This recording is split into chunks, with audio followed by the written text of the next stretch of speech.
To my classmates, fellow students, to our professor, Ms. Julie Nance, grace and peace to you all. I'm so excited about being in this course, and I'm excited about what will be shared and received throughout the next 5 weeks.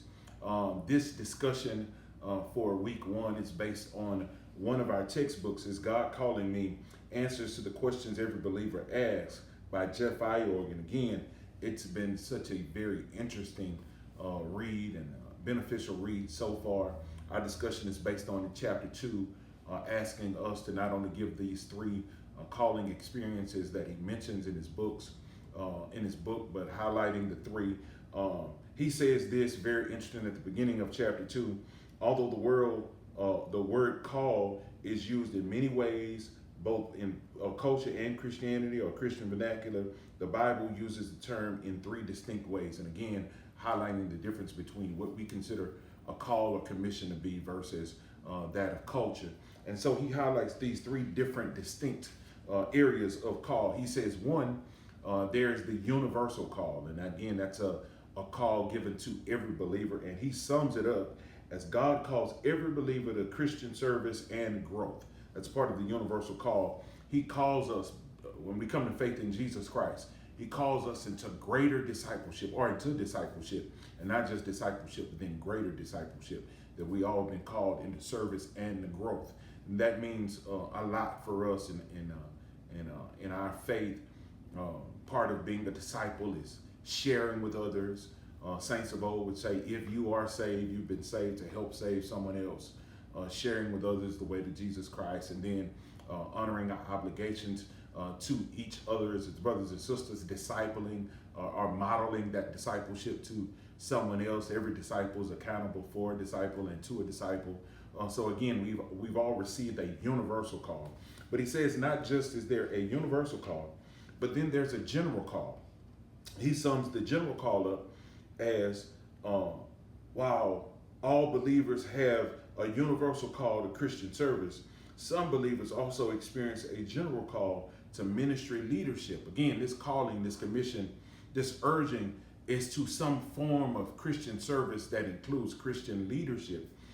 So whether that call be to work in children's ministry or lead a church congregation, we've all gotten a general call to ministry service.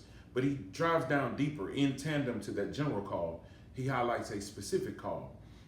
It is, again, in tandem to the general call, but he not only calls us to ministry service, but then he gives us the specifics of what we've been called to. And again, we've seen this over and over again in scripture.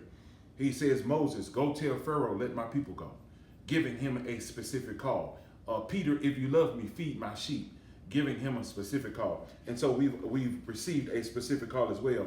And the author sums up this specific call on page 27. For believers who've been called into ministry leadership, in an additional call experience will happen at least once. And again, that is a specific call. But he says something that's very interesting at the beginning of paragraph 2 on chapter 27. He says, some assert this kind of call doesn't happen, that ministry jobs are just jobs. You apply for them, you take the best one you can find, you quit them when something better comes along. And again, for us, it's the distinction between a career and a call, right? A career and a commission. Dr. Howard Hendricks, noted theologian and former professor at Dallas Theological Seminaries, said a career is something you're paid to do. A calling is something you're made to do. So again, the difference for us is we were not when we received this specific call, other experiences in life begin to make sense. That's why God let that happen to me, or allowed me to go through that so I could be more prepared for whatever it is that he's calling me to do in specifics right now.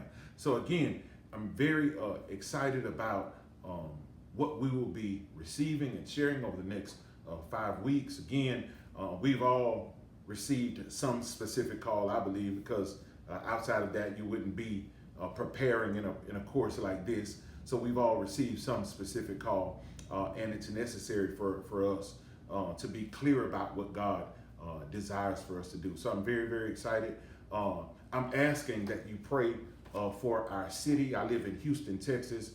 So right now I'm borrowing energy and hoping everything holds on. Right now there are 2.2 million people in the Houston area without power because of a storm that we endured on Monday. And so keep our city in prayer. Keep me in prayer, and I'll definitely keep you in prayer. And I'm looking forward to what will be shared and received over the next 5 weeks. Again, grace and peace.